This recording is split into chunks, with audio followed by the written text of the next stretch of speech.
Today is July 16th, 2024, and this is William Michael of the Classical Liberal Arts Academy. One common question that I receive from homeschooling fathers is, how can I balance work and homeschooling responsibilities? How can I balance work and homeschooling responsibilities?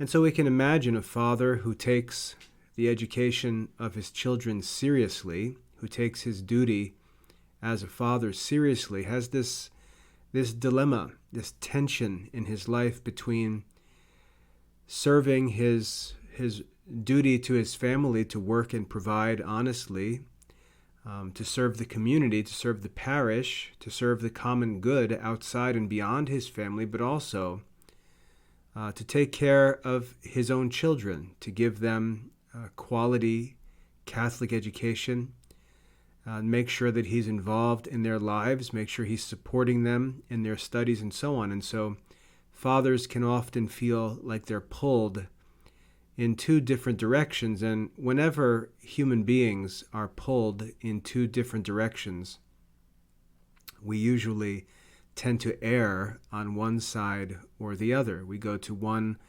of two opposite extremes, and this is a danger that we've got to watch out for as fathers. It's easy for us to just say, hey, you know what? I've got to work. Work is my responsibility. It's also easy to say, no, who cares about worldly stuff? Who cares about work? I've got to educate my children. These are two opposite extremes, and they're both wrong. And there's just no way to get out of this challenge of finding a balance between these two opposite extremes, because the truth and virtue lies in the middle, somewhere between those two extremes. Now, the circumstances we face as men vary. Our circumstances are all very different. Some men are employees who work at the beck and call of their bosses. Some men work in fields where they're traveling a lot. Some men are on call where they really can't predict when and where their work will be. They respond to what the market demands of them. I grew up in a family where my father was an electrical contractor, and that's how life was for us. We had times where my father was working around the clock, and we had other times where my father was home for days at a time with no work. So all of our circumstances are very different, and we can't give a rule that applies to every situation. So what we want to look for are some principles or some general rules or guidelines that can apply for all men, and help us at least to have a starting point to begin thinking about as we try to find that perfect balance in our own life, in our own unique circumstances.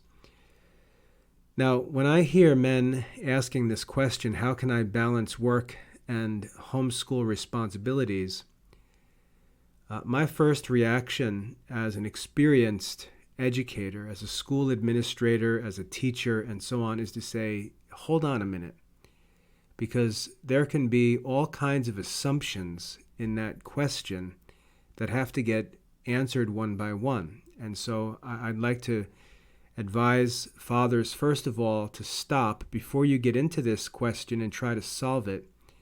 Realize that there are some other questions that need to be answered first. And often I think the solution to this problem is taken care of by these other questions. So for example, when you ask, how can I balance work and homeschooling responsibilities, I want to stop you and say, what are your homeschooling responsibilities? What exactly do you mean by homeschooling responsibilities? What are they? Can you list them? Can you write them down on a sheet of paper? What specifically are these homeschool responsibilities? Because I think for most men who ask this question, they can't do that. They really don't have specific responsibilities or tasks in mind. They just have a general sense of wanting to be home with their wives and children, talking about their education. And that's not any father's homeschool responsibility. So we've got to be careful here. We also have many men, especially in this generation, who are averse to work. And they're looking for excuses to get out of work, just like kids trying to get out of school. This is a generation where men don't like to work, and they're looking for excuses to just stay home, to hang around the house. And they like the idea of saying that because they're so spiritual, or because they're so committed to wisdom, or because they're so committed to their family and they're so heavenly minded, they don't really care about work. And that's just made up religion.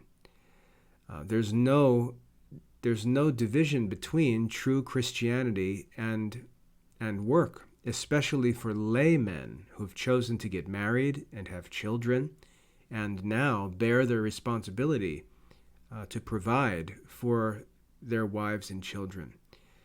So when a man chooses to get married, take a wife to himself, when a man chooses to have children, those children depend on him for their provision, not just educational provision, not just spiritual provision, so we can't get into this, black hole of spiritual talk. A man takes upon himself the physical and intellectual and spiritual responsibilities to provide for a child, and they're all equally significant. We're creatures composed of body and soul, and therefore fathers have an obligation to provide for their children's bodies just as well as their souls. And when we talk about providing for our children's bodily needs, what guides us in that is the golden rule. So when a father determines how or to what extent he's going to provide for his children's temporal needs, he's got to do so as he would like for a father to do for him. He's got to do so according to the golden rule. So if you say, well, I'm just going to give my kids the basics. They need some basic food. They need basic clothes. They don't need to wear the clothes that other kids are wearing. They don't need to have the best food. They don't need to live in the nicest house or in the nice neighborhood. I'm just going to provide them with basics because, who cares about temporal things? I really don't believe that you would argue that if you were the child, you would want your father to think like that, and therefore you're not allowed to think like that. So when we talk about the provision for our children, it's got to be provision in light of the golden rule. We're doing to our children what we would have a father do to us. So out of charity, love for our children, we've got to provide generously for them. And so we don't want to have this shallow and silly view of work and religion as if these two things are divided against each other, especially as laymen, because really our religion is practiced in our work. We're not priests, we're not bishops, we're not monks, we're laymen. And laymen need to work. We're supposed to direct temporal affairs according to God's will. That's the mission of the laity, to direct not ecclesiastical affairs, but temporal affairs according to God's will. So where does our spirituality find its satisfaction? In actually directing temporal affairs according to God's will. That's what makes our work spiritual. That's what makes our work different from the work of other men. So we can't allow this dilemma to exist in our minds where there's some kind of battle between secular work and our spiritual life. That's really not true. We serve God through our secular work by directing temporal affairs that are in our control according to God's will. And when we come to this question of homeschool responsibilities, we've got to answer a bunch of questions first. What are we teaching these kids, first of all? how is it being taught? What role do parents play in the teaching of this content? Assuming that the children's mother is going to be with them, since that's how homeschooling families really need to work. What can and should the mother take care of as her responsibility? What should the father take care of as his responsibility? And if the mother and father can't responsibly provide sufficient help directly, where can they find help to support their children in their studies? So there's lots of questions to consider before we start talking about what our responsibilities are with respect to homeschooling. Now, my argument, and again, I'm sharing this as a man who is a homeschooling father of 10 children, who has worked in education for 25 years, who's been a classroom teacher and a school administrator, who has successfully prepared and led kids to college and career.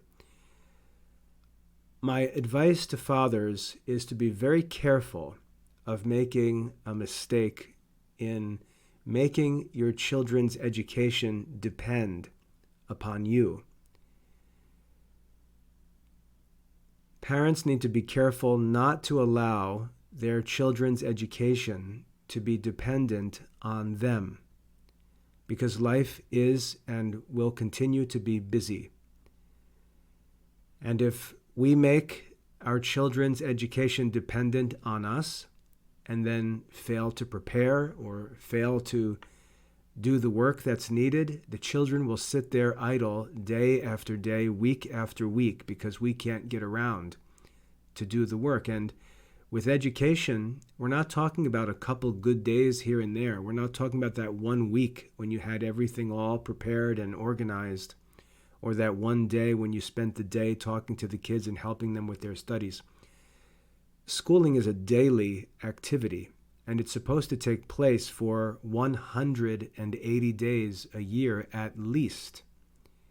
So whatever the children are going to do in the name of homeschooling, it's got to be something that they can actually do at least 180 days a year. And if you're not going to be able to commit to be present and prepared and active for 180 days a year, you really need to make sure that you don't make your children's education dependent upon you. And many homeschool families do this. So and now this affects the choice of homeschool programs, because many homeschool programs they're just gimmicks to sell books. It's just a book sale program, like a Book of the Month Club, except that they've got, Books of the Year Club, where they sell all these grade level books to homeschool families. But they don't really provide the support and the services that the children need, and they just leave everything for the parents to do. And then they tell the parents, oh yeah, you can do this, it's no problem, you can handle this, and you can do that. And the truth is the parents can't do it. And then when the kids fail, if the parents try to complain, the publishers, the homeschool programs can just say, well, you didn't do it. You didn't do what you were supposed to do. But it was never sustainable as a plan from the beginning. And the parents fell for that. And they can't blame anyone except themselves for choosing a program that really wasn't sufficient for the needs of the children. The program itself that you choose for homeschooling has to provide support for the children directly. That's really the help that you need. If you're going to pay for a homeschooling program or service, it's got to do the work. It's got to actually help your children and not leave them dependent on you in the end. So when we talk about homeschool responsibilities, you may have issues to sort out first with respect to what type of homeschool program you choose and how you conduct the education of your children. Don't make your children's education dependent on you, because you're going to have to work. And your circumstances with respect to work and time and availability may change. They may not be in your control.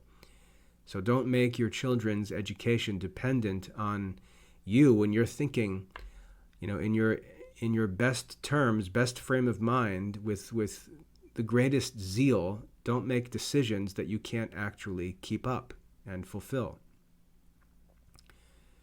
So that's the first concern. Secondly, when you talk about homeschooling responsibilities, in light of that first point, that you shouldn't make your children's education dependent on you, you also should consider what kind of activities, what kind of tasks are actually reasonable for a working father to participate in with his child's or his children's education. So what kind of activities actually make sense for dad to participate in? And I would recommend two activities that fathers can participate in that are very significant, but that are reasonable and practicable. They can actually be done routinely.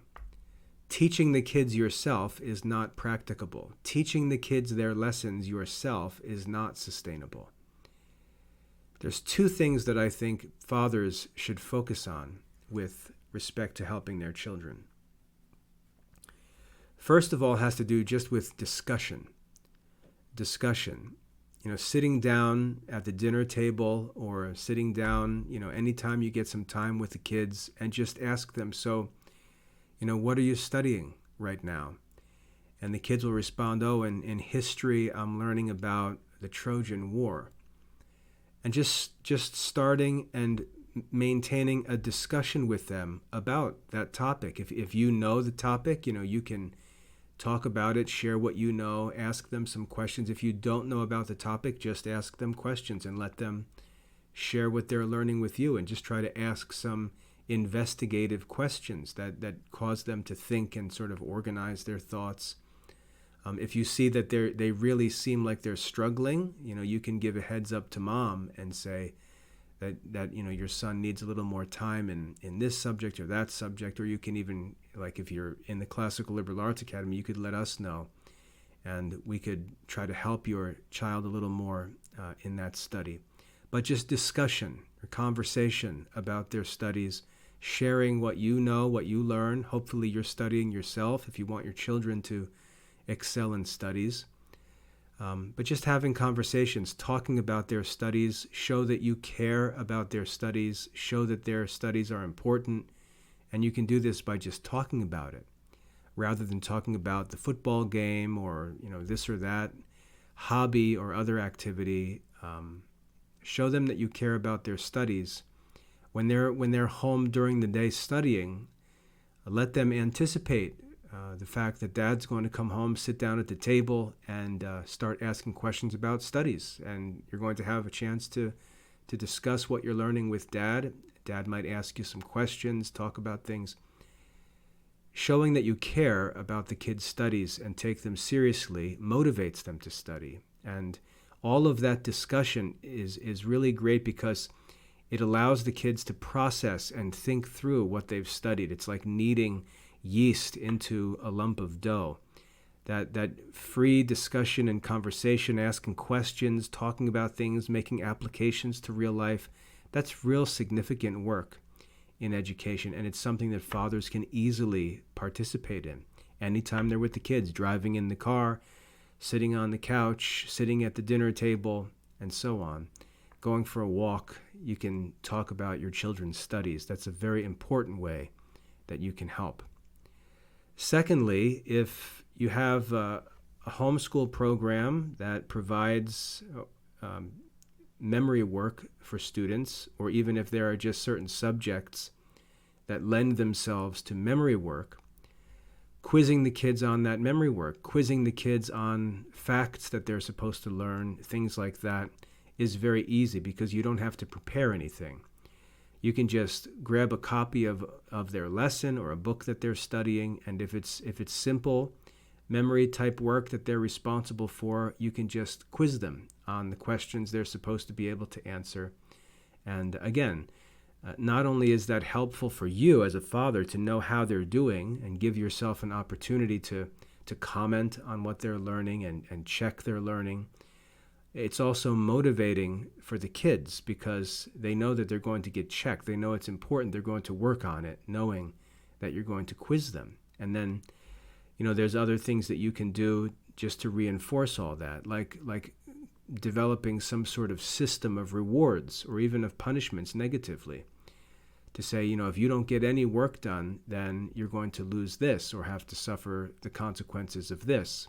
And if you do get this work done, if you do study and do prepare, I'll do this and we'll do this and we'll be able to go and celebrate by doing this. So you can create a system of rewards and punishments that you administer as the father as you interact with the kids regarding their studies. So it's motivating. It can be motivating for the kids. It's good to allow you as a father to see what they're learning and comment on it, add to it, qualify it, and so on. And it's also just good for the kids because, like I said, that free discussion, thinking about things in a different context, answering questions about their studies, thinking of applications of their studies to current events and other issues, other studies, and so on is actually very helpful. So doing memory work type stuff, math facts, catechism questions, history, chronology, and so on. Any course materials that provide some sort of information or facts or details that are just to be learned by memory. That's a great way for a working father to help his children and participate in their homeschooling, to take action with homeschool responsibilities. So those are two simple ways that fathers can engage with the children and support their homeschool work simply by discussing their studies, showing that you care about them, showing that they're important to you, sharing your own learning, asking your children to explain what they're learning, and then secondly, working with them and quizzing them and helping them with any memory work that they need to do. So those activities, which I said are very significant, they're important activities. They can easily be worked into the life of a working father. You don't need to pretend you're a college professor. You don't need to give lectures. You don't need to develop your children's lesson plans. You don't need to read the lessons to your children. You don't need to create the assessments. Those things are not going to be sustainable. But these two suggestions that I've made are not only sustainable, but like I've said, they're actually very important in your children's education. Just discussing their studies and helping them by quizzing and supporting any memory work that they need to do. Two very important ways to be very involved in your children's homeschool studies, but to be involved in a way that's sustainable and responsible, that doesn't take you away from your necessary work, but allows you to participate helpfully in their education. It also gives your wife a break if she's working with the kids during the day, to have you come home and pull the kids away for a little bit to discuss their studies, to sit at the table and just talk to the kids about their studies. Also reinforcing things that mom says and has to deal with during the day, making sure that the kids know that you're on mom's side, that when mom's working with them during the day, it's like having a school teacher representing the parents in a school. There's no division between mom and dad. If mom says to do something, dad says that that's what you should do as well. So you can reinforce your wife's authority as the homeschooling mother, make sure the kids are complying, and also just give her a break.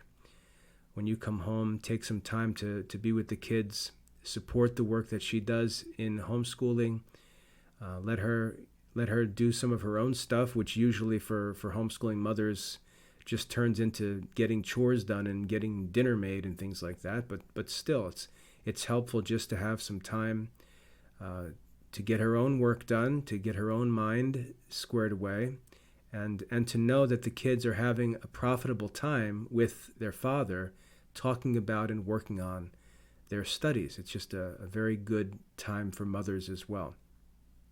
So that's what I would recommend. Now, as I said, the program that a family chooses for homeschooling ultimately determines whether this is possible or not, responsibly speaking. As I said, many homeschool programs are just selling books and supplies. That's how they make their money. They just sell tons and tons of stuff.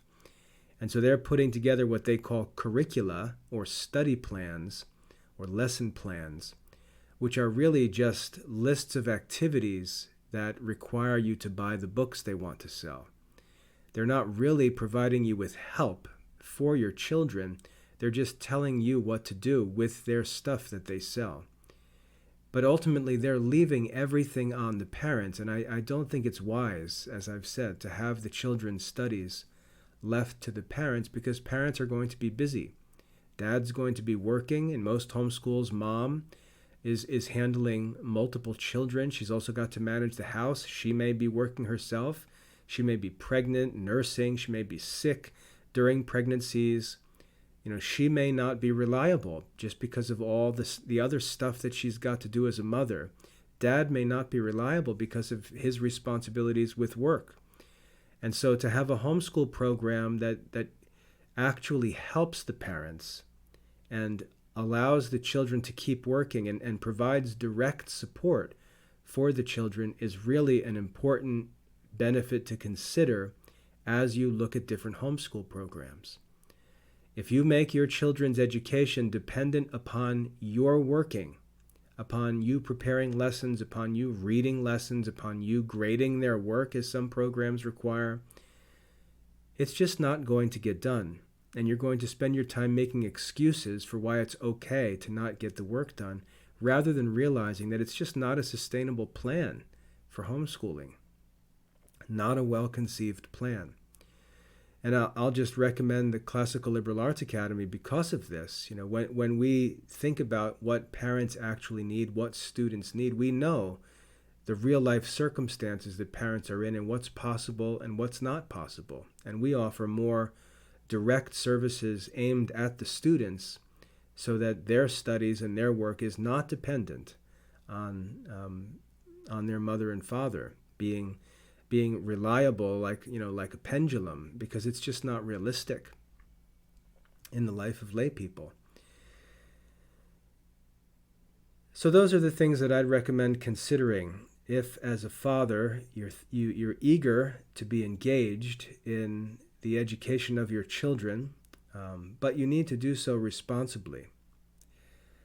Discussion, talking about your children's studies and helping them with simple memory work type activities are two very helpful, really helpful ways to participate. And homeschool mothers will be very thankful for that support and time that the fathers take with their children, which they will reap the benefits of, because when they have class the next day or the next week, they'll see the kids developing their knowledge in those things, having some more mature thoughts, some more complex thoughts on some of the topics they're studying.